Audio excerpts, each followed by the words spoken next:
सुधा अपनी पड़ोसी विमला के पास शादी का कार्ड देने जाती है और बोलती है, अरे विमला, ये ले मेरे बेटे की शादी का कार्ड। अगले हफ्ते मेरे बेटे की शादी है। तू तो अपनी पूरी फैमिली के साथ आई हो। चांद सी बहू ला रही हूँ मैं अपने लिए। हाँ हाँ, तू कितनी कंजूस है। दिल पर पत्थर देकर तो तू एक दावत दे रही है। मैं उसमें भी ना आऊँ ऐसा थोड़ी ना हो सकता है। मैं तो जरूर आऊंगी और तेरी बहू को भी देखना है कि कैसी है, कैसी बहू ला रही है। हाँ हाँ, आएगी तो तेरा मुंह खुला का खुला रह जाएगा। इतनी अच्छी बहू ला रही हूँ। कहीं तू बड़ी बहू की तरह काली बहू तो नहीं लेकर आ रही जिसे देखकर बैंगन भी शर्मा जाए। अरे मेरे बड़े बेटे की अकल पर पत्थर पड़ गए थे। काली कलूटी को घर ले आया। मैंने उसके लिए भी एक सुंदर और गोरी सी लड़की देखी हुई थी। उसे काली कलूटी में पता नहीं क्या दिख गया। उसको तूने अच्छे से देखा है? कहीं पता चले घर आकर मुंह धोया तो अमावस की चांद निकली, फिर तू पूरे मोहल्ले में रोती फिरेगी। कुछ नहीं होने वाला। मैंने अपनी होने वाली बहू को अच्छे से देख लिया है। इतनी गोरी है कि तू उसे देखकर जल जाएगी और काला कोयला हो जाएगी। फिर तो एक बार मुझे तेरी छोटी बहू को देखना ही होगा। मैं तो काला कोयला होना चाहती हूँ। देखना है तो उसके लिए तुझे शादी में आना होगा। मैं निकली थी कार्ड बांटने के लिए, मगर तूने मुझे बातों में लगा दिया। मेरे बेटे की शादी है, मेरे पास 100 काम है। अच्छा ठीक है, तू जा और कार्ड बांट। सुधा की बड़ी बहू ज्योति, जो कि बहुत ज्यादा काली थी, उसको लेकर सुधा का मोहल्ले में सभी मजाक उड़ाते रहते थे। इसलिए सुधा ने अपने छोटे बेटे के लिए बहुत सुंदर और गोरी लड़की देखी है। कुछ दिनों बाद सुधा की दूसरे बेटे की शादी हो जाती है और सुधा की छोटी बहू महक घर में आ जाती है और सुधा के सामने उसकी दोनों बहुएं आकर खड़ी हो जाती हैं और सुधा बोलती है, तुम दोनों इस घर की बहुएं हो। अब से तुम दोनों को ही सारा घर संभालना है। और ज्योति बहू, तुम मेरी छोटी बहू को परेशान मत करना। महक बहू, तुझे किसी भी चीज की जरूरत पड़े तो अपनी जेठानी से मांग लियो। माँ जी परेशान मत होइए, मैं सब समझा दूंगी। हाँ बहू, सब समझा देना, लेकिन इसका मतलब ये नहीं सारे काम उस पर ही थोप दोगी। तू खुद भी हाथ पैर चलाती रही हो। और हाँ, महक बहू की कल सुबह पहली रसोई है, तो तुझे कल सुबह मीठे में कुछ अच्छा बनाना है। पता होगा ना तुझे इस रस्म के बारे में? हाँ माँ जी, बताया था माँ ने, शादी के बाद पहली रसोई की रस्म होती है। बहुत बढ़िया बहू, तो फिर कल सुबह मूंग दाल का हलवा बना लेना। और ज्योति बहू, तुम सबके लिए नाश्ता बना लेना। मैं भी देखूं मेरी दोनों बहुएं में सबसे ज्यादा किसके हाथ में स्वाद है। सुधा अपनी दोनों बहू को समझा देती है और अपने कमरे में सोने चली जाती है। अगली सुबह महक जल्दी उठ जाती है और रसोई में सामान इधर उधर करने लगती है। मैं तो सूजी का हलवा बनाने की तैयारी करने आई थी, लेकिन मेरी सास ने तो मूंग के हलवे की डिमांड करी है। अब मैं कैसे बनाऊं यार? एक तो ऐसे बोलती है कि दोनों में से कौन सबसे अच्छा खाना बनाएगा। महक अब काफी ज्यादा परेशान थी। तभी वहाँ ज्योति आती है और देखती है कि अब तक महक ने कुछ भी नहीं किया। ये देख ज्योति बोलती है, क्या हुआ महक, तुम हलवा नहीं बना रही? माँ जी ने बोला था ना तुम्हें आज पहली रसोई में मूंग दाल का हलवा बनाना है। थोड़ी देर में सब लोग उठ जाएंगे, तुम कब बनाओगी? मैं बना रही हूँ ना। आपको कितनी जल्दी हो रही है? माँ जी ने बोल दिया कि किसकी रसोई अच्छी होगी। अरे मुझे सब बनाने आता है, ज्यादा खुश होने की जरूरत नहीं है, समझी? अरे मैंने कहाँ कुछ बोला, मैंने तो इतना ही कहा था कि सबका उठने का टाइम हो गया है। आपको भी माँ जी ने नाश्ता बनाने को कहा है। आप अपने काम पर ध्यान दिया करो बस। महक की ये बात सुनकर ज्योति चुप हो जाती है और अपना काम करने लगती है। दोनों अपना काम करके टेबल पर खाना रख देती हैं और कुछ देर बाद सुधा आती है और नाश्ता करती है। सुधा अपनी छोटी बहू महक का हलवा खाती है और मन में बोलती है, हाय हाय, ये गोरी बहू ने कितना गंदा हलवा बनाया है। ये तो गले से नीचे ही नहीं उतर रहा। अगर मैंने बोल दिया कि ये हलवा अच्छा नहीं है तो कलूटी बहू खुश हो जाएगी, उसकी रसोई अच्छी हो गई। क्या हुआ माँ जी, बताओ ना, आपको किसकी रसोई का खाना अच्छा लगा? ओह मेरी गोरी चिट्टी बहू, तूने क्या खाना बनाया है? कितना अति स्वाद लग रहा है। ऐसा लग रहा है किसी हलवाई ने बनाया हो। और ज्योति बहू, तुझे कितनी बार कहा है कि खाना अच्छे से बनाया कर। मैं तो पहले से ही कह रही थी जेठानी जी, अपने काम पर ध्यान दे लो। सुधा हर वक्त ज्योति को नीचा दिखाती रहती थी और महक की तारीफ करती रहती थी। भले ही महक ने कोई गलती क्यों ना की हो, सुधा उसे चाहकर भी कुछ नहीं कहती थी। ऐसे ही कुछ दिन बीत जाते हैं। कुछ दिनों बाद विमला घर आई और बोली, अरे सुधा, तू बिल्कुल ठीक कह रही थी, तेरी छोटी बहू बिल्कुल दूध की तरह गोरी है। मैं तो पहले से ही कह रही थी, लेकिन तूने ही नहीं मानी मेरी बात। मैं इतने दिन बाद आई हूँ तो अपनी छोटी बहू से बोलना कुछ बढ़िया सा बना कर खिला दे। तेरी बड़ी बहू के हाथ का सब कुछ खा चुकी हूँ, अब तू अपनी छोटी बहू की रसोई का कुछ खिला दे। मेरी दोनों बहू की एक ही रसोई है। महक तो काली बहू से भी ज्यादा अच्छा खाना बनाती है। अब तू तारीफ ही करती रहेगी या अपनी बहू से भी कुछ कहेगी कुछ अच्छा सा बना कर लाने के लिए? तभी सुधा मन में बोलती है, मेरी गोरी बहू की हर जगह तारीफ हो रही है। अगर इसे पता चला कि गोरी बहू खाना अच्छा नहीं बनाती तो पूरे मोहल्ले में गाना गाने लग जाएगी। कहाँ खो गई? तू बुला ना अपनी बहू को। वो क्या है ना, मेरी बहू को कहीं बाहर जाना है तो वो कुछ बना नहीं पाएगी। सुधा के बोलने के साथ ही महक आ जाती है और बोलती है, मुझे कहाँ जाना है और मुझे कोई काम नहीं है।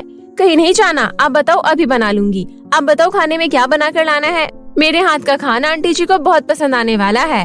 अरे बहू, तू भूल गई, तुझे आज साड़ी में फॉल लगवाने जाना था। मैंने तुझे कहा था ना कि साथ चलने को। विमला, अब तू अपने घर जा, मैं अपनी बहू के साथ जरा बाहर जा रही हूँ, तुझे बाद में मिलती हूँ। अरे लेकिन अचानक से क्या हो गया? काम तो बाद में होते ही रहेंगे, मैं इतने दिनों बाद आई हूँ, आज तो बहू के हाथ का कुछ खा लेने ही दो। अरे नहीं ना, तो खाने के लिए इतनी क्यों मरी जा रही है, बाद में खा लियो। सुधा इतना बोलकर विमला को घर से जाने को कह देती है। महक को भी यही लग रहा था कि वो बहुत अच्छा खाना बनाती है। कुछ दिनों बाद सुधा की बहन रेखा अपने पति मनोज के साथ आती है। अरे दीदी और जीजा जी, आप इतने दिनों बाद यहाँ पर आने से पहले बता तो दिया होता। अरे हम तेरे छोटे बेटे की शादी में नहीं आ पाए थे, इसलिए सोचा मिलकर आ जाएं। अपनी गोरी बहू को बोल दे कोई मेहमान आया है, खाने की तैयारी करे और बहुत अच्छे से करे। दीदी आप महक के साथ बातें करो, मैं ज्योति बहू को बोल दूंगी खाना बनाने को। बातें तो बाद में भी हो जाएंगी, पहले खाना खा लेते हैं। सुधा अपनी बहन और जीजा जी के आने के बाद बहुत दुखी हो जाती है और बहू को रसोई में ले जाती है और कहती है, बहू, मेरी बहन और उनके पति आए हैं और वो जिद लगा कर बैठे हैं कि वो महक के हाथों का ही खाना खाएंगे। हाँ, ये तो बहुत अच्छी बात है, बताओ खाने में क्या बनाना है? तू चुप कर, एक तो तुझे खाने में कुछ अच्छा बनाने आता नहीं है, सब कुछ बेकार बनाती है, कोई उसे खा भी नहीं पाए। ज्योति बहू बहुत स्वाद खाना बनाती है, आज तू ही खाना बनाएगी। माँ जी, मैं कैसे? मुझे माफ कर दे बहू, गोरी बहू के चक्कर में मैंने तेरे गुण नहीं देखे। बहू तू आज संभाल ले और ये पता नहीं चलने देना कि खाना महक ने नहीं बनाया है। अब मुसीबत की घड़ी में काली बहू रसोई संभालती है और उसके बाद महक और सुधा को अपनी गलती का एहसास हो जाता है और वो काली बहू के पास जाती हैं और माफी मांगती हैं। बहू, तू मुझे माफ कर दे, मुझसे गलती हो गई। तेरे काले रंग को देखकर मैं तुझसे घृणा करने लग गई थी। हमें माफ कर दो जेठानी जी, मुझे भी आपसे घृणा होने लगी थी। कहीं आप मुझसे ज्यादा अच्छा खाना नहीं बनाने लग जाओ। नहीं माँ जी, ये क्या कह रही हो आप? और महक, ये तुम भी क्या कह रही हो? ऐसी कोई बात नहीं है, प्लीज मुझसे माफी मत मांगो। आप दोनों मुझे बोल सकती हो, कोई बात नहीं, अब खाना बनाते हैं, मौसी जी खाने का इंतजार करती होंगी।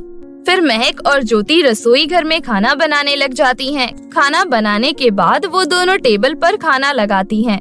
फिर सब लोग खाना खाते हैं और खुश होते हैं और अपना खुशी खुशी जीवन व्यतीत करते हैं। इच्छाधारी नागिन की जादुई गुलाब जामुन। एक गांव में कजरी नाम की एक लड़की रहती थी।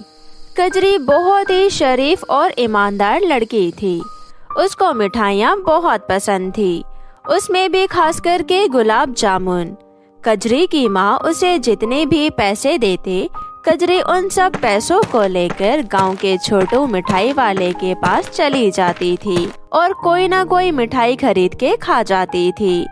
गांव के लोग कहते थे कि कजरी के अंदर दिमाग कम है, लेकिन कजरी की माँ हमेशा इस बात का विरोध करती थी। एक दिन मिठाई वाले छोटू की पत्नी सुबह सुबह गुस्से में कजरी के घर आई और बोली, अरे ओ कजरी की माँ, देखो जरा तुम्हारी बेटी ने क्या किया। क्या हुआ निर्मला बहन? मैंने मंदिर के भगवान पर पूरे 100 रुपए की मिठाई चढ़ाई थी। जैसे ही मैं बाहर निकली, तुम्हारी कजरी सब मिठाई खा गई। निर्मला बहन, भगवान की मूर्ति तो मिठाई खाती नहीं है, अगर कजरी ने खा लिया तो इसमें कौन सी आफत आ गई? वैसे भी भगवान पर चढ़ाने के बाद प्रसाद बांटा ही जाता है। वाह, लो देख लो गाँव वालों, कजरी की माँ उसे डांटने की बजाय उसी का पक्ष लेकर मुझसे लड़ रही है।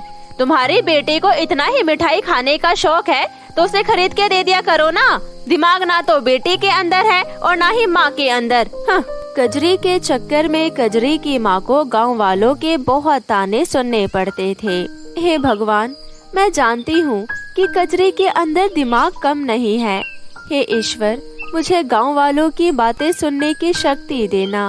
तभी वहाँ पर कजरी आ जाती है और कहती है, माँ, तुम रोजाना भगवान से क्या कहती रहती हो? बेटी, मैं भगवान से रोजाना प्रार्थना करती हूँ। सच्ची प्रार्थना कभी बेकार नहीं जाती। एक बार छोटू हलवाई ने गुलाब जामुन बनाए।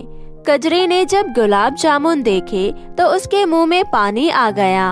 वो दुकान पर जाकर बोली, काका, क्या आप मुझे 10-12 गुलाब जामुन दे देंगे? हाँ, जरूर दे दूंगा, लेकिन तुम्हें उसके लिए मुझे 500 रुपए देने होंगे। गुलाब जामुन बहुत महंगे हैं। काका, मैं आपको पहले भी बहुत सारे पैसे दे चुकी हूँ। हाँ, तो उन पैसों के बदले में मैं तुम्हें बहुत सारी मिठाइयाँ भी तो दे चुका हूँ। अब नई मिठाई चाहिए तो नए पैसे लेकर आओ। कजरी दौड़ती हुई घर गई। उसकी माँ बाजार गई हुई थी। कजरी ने गुल्लक तोड़ी, लेकिन उसमें बस थोड़े से ही सिक्के निकले। कजरी सारे सिक्के लेकर छोटू मिठाई वाले के पास पहुँची। इन चिल्लरों से कुछ नहीं होगा, जाओ और पैसे लेकर आओ।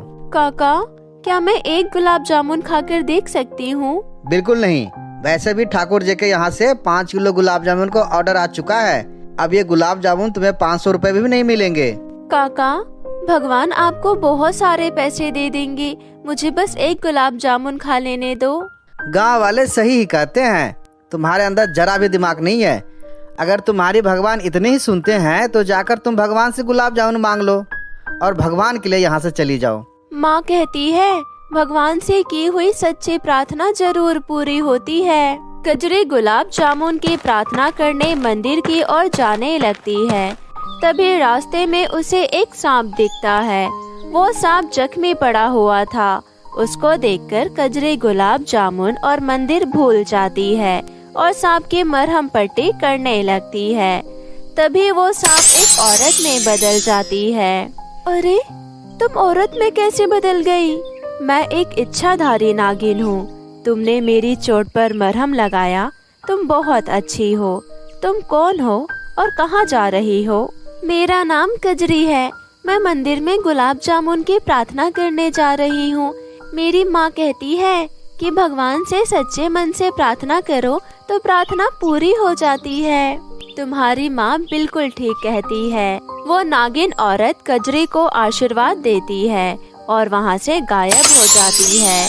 उसके बाद कजरी मंदिर जाकर भगवान से गुलाब जामुन की प्रार्थना करती है और फिर जब घर लौटती है तो वो देखती है कि उसके आंगन में गुलाब जामुन की बारिश हो रही है।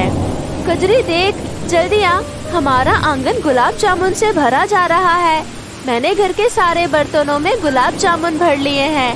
अब तू कितनी भी गुलाब जामुन खा सकती है। कजरी और उसकी माँ घर में बैठकर बहुत सारे गुलाब जामुन खा गए। माँ, आपको तो पता है हम इतने सारे गुलाब जामुन नहीं खा पाएंगे और गुलाब जामुन की बारिश तो लगातार हुई जा रही है।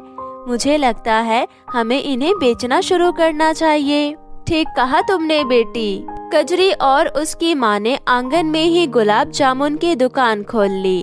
लागत ना लगने के कारण उन्हें खूब प्रॉफिट होने लगा। जब छोटू की पत्नी निर्मला ने ये देखा तो जलन से भर उठी। वो छोटू से बोली, मेरे पास एक तरकीब है। आप रोजाना सुबह उसके घर के बाहर जाना और बहुत सारा गुलाब जामुन इकट्ठा कर लेना।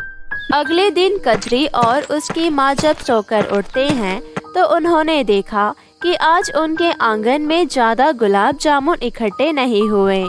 जब कजरी ने इसका पता लगाया तो उसे पता चला कि सारे गुलाब जामुन सुबह सुबह ही छोटू अपनी दुकान पर ले गया। ये आपने क्या किया? आपने किससे पूछकर मेरे गुलाब जामुन लिए? गुलाब जामुन आकाश से गिर रहे हैं, आकाश थोड़ी ना तुम्हारा है, उस पर तो सबका अधिकार है। मैंने ये गुलाब जामुन मुखिया जी से पूछ कर लिए हैं। कजरी मुखिया जी के पास गई, लेकिन मुखिया जी ने उसकी बात नहीं सुनी क्योंकि छोटू ने मुखिया को पहले ही पैसे दे दिए थे। इसी तरह रोजाना होने लगा।